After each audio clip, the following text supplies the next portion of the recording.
இது உண்மையோ ஆராய்க. Is it true? Research it. நான் உங்கள் யூதாகரன். நம்ம உலகையாளும் மோசமான குழுவான இலுமினாட்டிகளை பத்தி பார்த்துட்டு இருக்கோம். இன்றைய பகுதி 3ஆம் உலகப் போர். இஸ்லாம் vs யூதம். 3ஆம் உலகப் போர் நடக்க போகுதுன்னு எல்லாருக்குமே தெரியும். அது எப்படி நடக்க போகுது என்னன்னு பல விதமான கருத்து வேறுபாடுகள்லாம் நிலவிட்டு இருக்கு. ஆனா அது இஸ்லாமியர்களுக்கும் யூதர்களுக்கும் தான் நடக்க போகுது. அதை பத்தி பார்க்கலாம். இந்த நூல் இது நிறைய பேருக்கு தெரியும்னு நினைக்கிறேன். புரோட்டோகால்ஸ் அப்படின்னு ஆங்கிலத்தில் அழைக்கப்படுற இந்த நூல் தமிழ்ல யூத பயங்கரவாதிகளின் ரகசிய அறிக்கை அப்படின்னு மொழிபெயர்க்கப்பட்டு வெளியாகி சில வருடங்கள் ஆச்சு. இந்த நூலை பத்தி சொல்லணும்னா இது ரஷ்யாவுடைய ஃப்ரீமேஷனரி அமைப்புல இருந்து கிடைச்சது. ஃப்ரீமேஷன் என்னன்னு தெரியாதவங்க என்னுடைய பழைய 5 வீடியோக்கள், ஃப்ரீமேஷனை பத்தி 5 வீடியோக்களை பார்த்துட்டு வந்துருங்க. ரஷ்யாவில் இருந்த ஒரு ஃப்ரீமேஷனரி அமைப்புல இந்த நூல் கிடைச்சது. இதை ஒருத்தர் மறைமுகமா வெளியே கொண்டு வந்து பிரிண்ட் பண்ணி மக்களுக்கு வெளியே கொண்டு வந்துட்டாரு. இந்த நூல் எதை பத்தினதுன்னா, ஃப்ரீமேஷனரி சேர்ந்தவங்க, அதாவது உலகத்தை எப்படி ஆள்றது அப்படிங்கிறதுக்கு அவங்க வருங்காலத்துல போட்டு வச்சிருந்த திட்டங்களை அடுத்த தலைமுறைக்கு கடத்துறதுக்காக இந்த நூல் பயன்படுத்தப்பட்டிருக்கு. இதை வச்சுதான் அவங்க கிளாஸ் எடுப்பாங்க. நம்ம அடுத்து என்ன பண்ண போறோம் அப்படின்னு இளைய சமுதாயத்துக்கு ஃப்ரீமேஷனரிகள் தங்களுடைய பிள்ளைகளுக்கு சொல்றது, தங்களுடைய வாரிசுகளுக்கு இதை வச்சுதான் சொன்னாங்க. அதோட இந்த நூல் முக்கியமா என்ன இதை வச்சு கொண்டு வந்ததுன்னா, இது யூத ஃப்ரீமேஷனரிகளுடையது.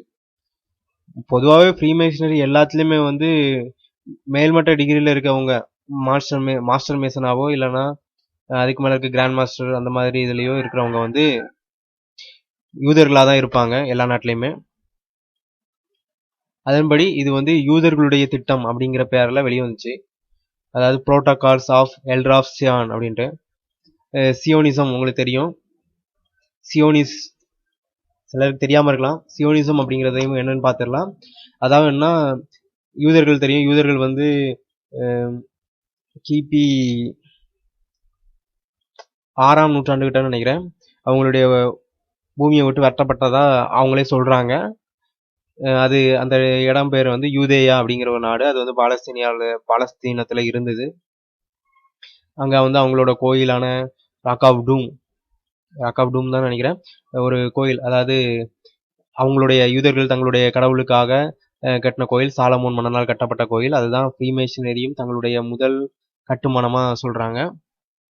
அந்த கோயில் கட்டின இடத்த சுத்தின இடம்லாம் தங்களுடையது அப்படின்ட்டு யூதர்கள் சொல்றாங்க. அதனால என்ன பண்ணாங்கன்னா, அவங்க ஒரு அமைப்பு உருவாக்குனாங்க. அந்த அமைப்புக்கு பேரு சியோனிசி அமைப்பு. அந்த அமைப்புடைய கொள்கை என்னன்னா, இஸ்ரேல் நாட்டை மறுபடியும் உருவாக்குறது. இஸ்ரேல் நாடு கிடையாது, அந்த மக்களுடைய பெயர் இஸ்ரேல். ஆனா அதே இஸ்ரேலுங்கிற பேர்லயே அவங்க நாட்டை உருவாக்குனாங்க. அது பாலஸ்தீனாக்குள்ள உருவாக்கப்பட்டது. அதாவது முதல்ல ரியல் எஸ்டேட் மாதிரி சில பகுதியில மட்டும் வாங்கி தோட்டங்களை போட்டவங்க கடைசியில இப்போ பெரிய நாடாவே அதை மாத்திட்டாங்க. பாலஸ்தீனாவுக்கும் இஸ்ரேலுக்கும் போர் நடந்துட்டே தான் இருக்கு. ஆனா வெளியே இதுலயும் அது காட்டப்படுறது இல்லை.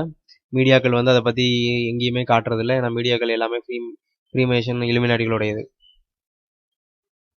இப்ப பாத்தீங்கன்னா அந்த சியோனிஸ்டுகள் அவங்களால வெளியிடப்பட்டதுதான் இந்த நூல் அப்படின்னு சொல்றாங்க. அதாவது அவங்களுடைய நூல் தான், அவங்களுடைய திட்டங்களை கொண்ட நூல்கள்லாம் அப்படின்னு சொல்றாங்க. இந்த நூல் ரஷ்யாவில் வைக்கிறதுக்கே தடை வைக்கப்பட்டிருந்து. அதாவது இந்த நூலை யாராவது கையில வச்சிருந்ததை பார்த்தாங்கன்னா அவருக்கு மரண தண்டனை விதிக்கிற அளவுக்கு இந்த நூல் தடை செய்யப்பட்டிருந்து. அதுக்கப்புறம் இதனால பெரிய பிரச்சனை எல்லாம் வந்தது. கோர்ட் கேஸ் அப்படின்லாம் நிறைய வந்தது. ஃபோர்டு கம்பெனியை தொடங்கிய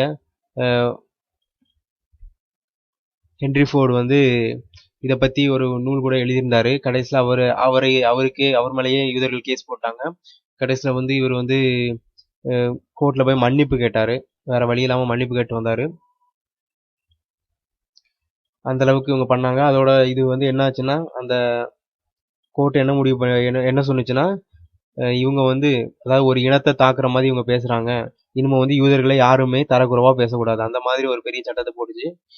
இப்ப கூட நீங்க யூதர்களை பத்தி தவறா எங்கேயும் பேசினாலும் அது முதல்ல வெளியே வராது, ரெண்டாவது அது பயங்கரமா கண்டிக்கப்படும்.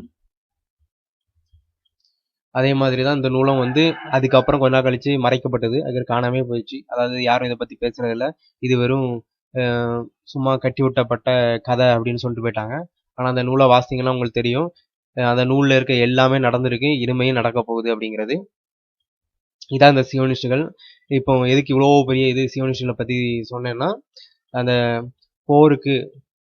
போர் ஏன் நடக்க போகுதுங்கிற காரணத்தை சொல்றதுக்காக தான். இந்த யூத பயங்கரவாதிகள் ரகசிய அறிக்கை வேணும்னா என்னோட வெப்சைட்ல வாங்கலாம். கீழே வந்து லிங்க் கொடுத்துருக்கேன். இது ஒரு பிடிஎஃப். காசு எதுக்காக வாங்குறேன்னு கேட்காதீங்க. அது எதுக்குன்னா நன்கொடையாக தான் காசு வாங்குறேன், 25 ரூபா. இது எதுக்குன்னா என்னோட வெப்சைட் வந்து ஃப்ரீயானது கிடையாது, பணம் கொடுக்கணும். அதனால இதை வாங்குறேன். அடுத்து வந்து என்னன்னா, அந்த போர், 3ஆம் உலக போர் நடக்க போகுதுன்னு சொன்னீங்க. அதுக்கு என்ன ஆதாரம் அப்படின்னா, இவன் தான் ஆல்பர்ட் பைக்.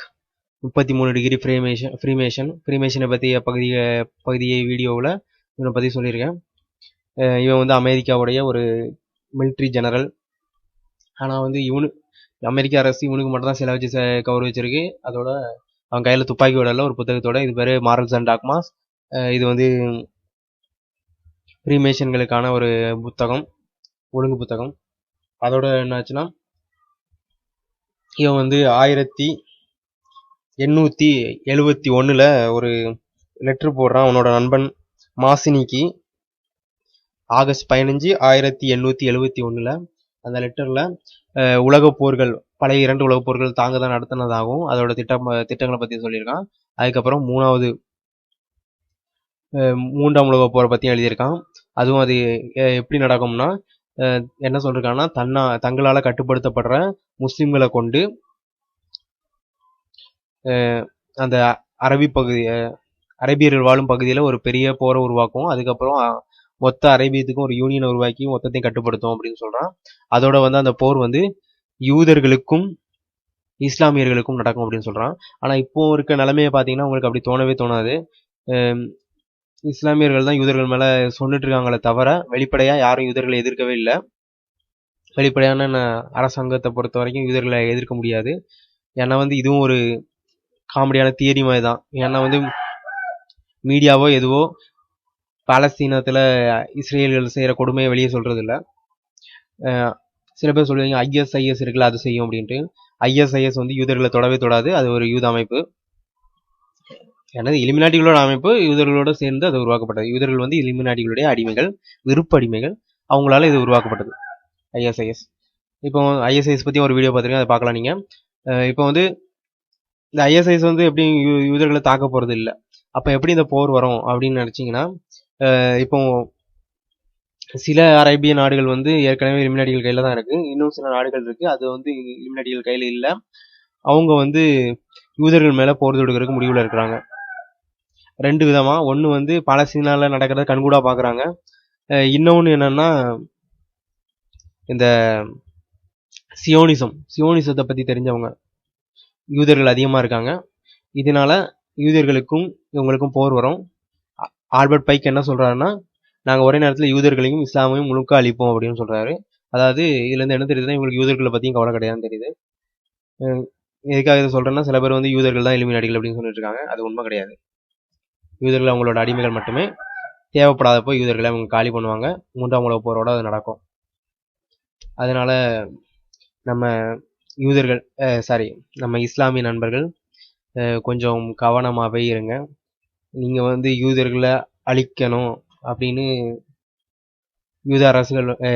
இஸ்லாம் அரசுகள் வந்து போறது உண்மையில நல்லதுதான். ஆனா வந்து ஏன்னா வந்து யூதம் எல்லாத்தையும் பண்ணுது. ஆனா அதை பண்ண வச்சவங்க இலுமினாட்டிகள். இந்த போர் நடக்க போகுதுன்னா அதுக்கும் தூண்டுதலாக பின்னாடி இவங்க தான் இருப்பாங்க. இதனால வந்து நமக்கு தான் பிரச்சனையே தவிர இலுமினாட்டிகளுக்கு பிரச்சனை வராது. அவங்களுக்கு எப்படினாலும் தங்களுடைய பெயரையோ இதையோ மாத்திக்கிட்டு காணாம போயிடுறாங்க. வேற பெயருக்கோ இல்லைன்னா வேற இதாவோ மாறிடுறாங்க. இவங்களால நம்ம நிறைய பேர் யூதர்கள் தான் இலுமினாட்டிகள் சொல்லிட்டு இருக்காங்க. ஆனா 3ஆம் உலக போருக்கு அப்படி இருக்காது. ஏன்னா அந்த சியோனிச யூதம் அது அழிக்கப்படும். அப்புறம் நீங்க யார காரணம் சொல்லுவீங்க? இலுமினாட்டிகள்ங்கிற வேற, யூதர்கள்ங்கிற வேற. புரிஞ்சுக்கோங்க. யூதர்கள் வந்து இலுமினாட்டிகளை பற்றி தெரிஞ்சவங்க, ஆனால் வந்து விருப்பமாக அவங்களுக்கு அடிமையாக இருக்காங்க. ஏன்னா வந்து யூதர்களுக்கு எல்லாத்தையுமே இலுமினாட்டிகள் செஞ்சு கொடுக்குறாங்க. இந்த பகுதி அவ்வளோதான். என்னுடைய இணையதளத்துக்கு வந்தீங்கன்னா நீங்கள் நிறைய தகவல் தெரிஞ்சுக்கலாம். www.isitrueresearch.in. இது வந்து இன்னும் முழுமையடையலை. ஏற்கனவே நான் ஒரு பிளாக் வச்சுருக்கேன், isitrueresearch.blogspot.com. இல்லை கூகுளில் உண்மையும் வராங்கன்னு சர்ச் பண்ணுங்க, வரும். பிளாக்ல எல்லா விஷயமும் இருக்குது. வெப்சைட் வந்து இப்போ தான் சில விஷயங்களை அப்லோட் பண்ணிகிட்ருக்கேன். அப்புறம் வந்து இசிட்ரூ ட்விட்டரில் வந்து @isitrueresearch. ஃபேஸ்புக்கில் வந்து என்னோடய பேஜ் வந்து facebook.com isitrueresearch. அங்கேயே வந்து தகவல்களை தெரிஞ்சுக்கலாம். அப்புறம் மறக்காமல் சப்ஸ்கிரைப் பண்ணுங்கள், அப்போ தான் புது வீடியோக்கெலாம் தான் தெரிஞ்சுக்கலாம். அப்புறம் வந்து கீழே என்னுடைய ஃபோன் நம்பர் இருக்குது, எதுவும் தகவல் வேணுன்னா கான்டாக்ட் பண்ணுங்கள். மறக்காமல் அந்த யூதேஸ் யூனிவர்சிட்டிகளின் நூல் வாங்குங்க, அப்போ தான் இன்னும் பணி சிறக்கிறதுக்கு நிறைய விஷயங்களை செய்ய முடியும். கீழே அதுக்கு ஒரு லிங்க் கொடுத்துருக்கேன். என்னுடைய பழைய வீடியோக்கள் ஃப்ரீமேஷனரி 4, 3, 5 அதை பார்க்காதவங்க பார்த்துருங்க. மறக்காமல் சப்ஸ்கிரைப் பண்ணுங்கள். வீடியோ சொல்கிறது சரிதானா லைக் பண்ணுங்கள், தப்பாக சொல்கிறேன் அப்படின்னா டிஸ்லைக் பண்ணுங்கள். அப்புறம் வந்து என்ன தப்பாக சொல்கிறேன்னு கமெண்ட் பண்ணுங்கள். அப்புறம் வந்து இஸ்லாமியர்களுக்கு ஒரு வேண்டுகோள், அதாவது என்னன்னா, இப்போ உண்மையில் வந்து இஸ்லாமிய நாடுகள் எந்த நிலைமையில் இருக்குது. என்கிட்ட வந்து கொஞ்ச நாளைக்கு முன்னாடி ஒருத்தர் சொன்னார், சில நாடுகள் ஏற்கனவே போருக்கு தயாராகிடுச்சு அப்படின்ட்டு. அதனால் அதை பற்றி தெரிஞ்சவங்க கீழே கமெண்ட் பண்ணுங்கள், கொஞ்சம் பார்த்து கமெண்ட் பண்ணுங்கள். வீடியோவை காலி பண்ணிடுவாங்க, வீடியோவை டெலிட் பண்ணிடுவாங்க, இல்லை வேறு ஏதாவது நடந்துடும். பார்த்து கமெண்ட் பண்ணுங்கள். இங்கிலீஷில் கமெண்ட் பண்ணுறவங்க வார், அட்டாக், அப்புறம் ஜூ அந்த மாதிரி வார்த்தைகளை தவிர்க்கிறது நல்லது, எனக்கு தெரிஞ்ச வரைக்கும். மறக்காமல் வீடியோவை சப்ஸ்கிரைப் பண்ணுங்கள், உங்கள் நண்பர்களுக்கு ஷேர் பண்ணுங்கள். நன்றி.